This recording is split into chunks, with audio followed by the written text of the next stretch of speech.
Selfs Jesus se disippels het partykeer nie sy bediening of sy boodskap gesnap nie. Of kom ons skryf dit maar toe aan 'n oomblik van swakheid, soos ons twee vriende Jakobus en Johannes in Markus 10. Hulle mis al die waarhede of die leidrade wat Jesus vir hulle gee.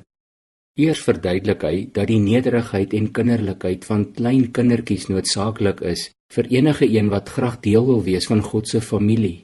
Dan sê hy in vers 31, baie wat eerste is sal laaste wees, en wie laaste is eerste.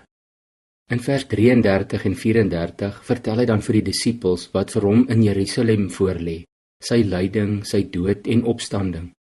En dan so waar vir hulle 3 vermetele vrae of opmerkings. Eers sê hulle vir hom, ons wil hê dat wat ons ook al van u vra, u vir ons moet doen, daar in vers 35. Dis al klaar 'n bietjie voor op die wa. En dan tweedens kom hulle versoek dat hulle in Jesus se koninkryk, in sy familie, graag die 2 heel beste posisies wil hê.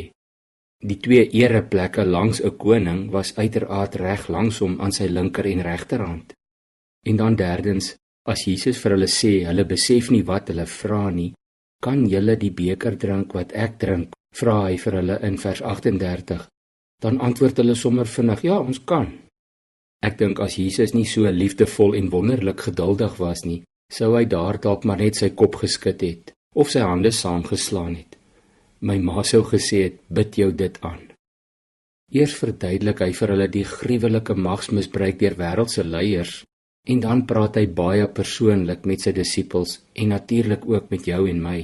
In vers 43 en 44 gebruik Jesus 2 woorde om die ingesteldheid wat hy by hulle en by ons verlang te beskryf: dienaar en slaaf.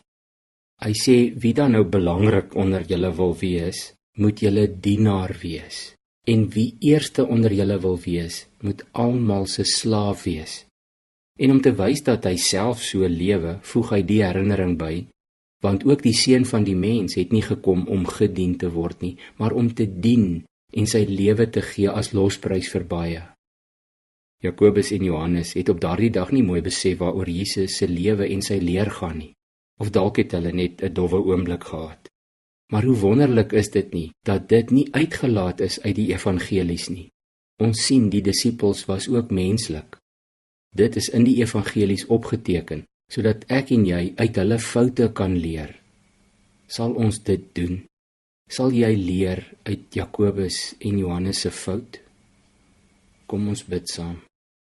Here, baie dankie dat ons uit Johannes en Jakobus se optrede hier kan leer, dat dit nie nodig is om belangrik te wil wees of eerste te wil wees nie.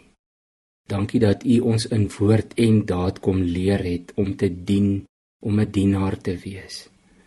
Dankie dat U die voorbeeld gestel het, maar dat U ook aanhou leer het, dit is wat U van U disippels verwag. Ons wil graag in U voetspore volg. Ons wil ook dienaars wees. Wys ons vandag ook hoe, asseblief.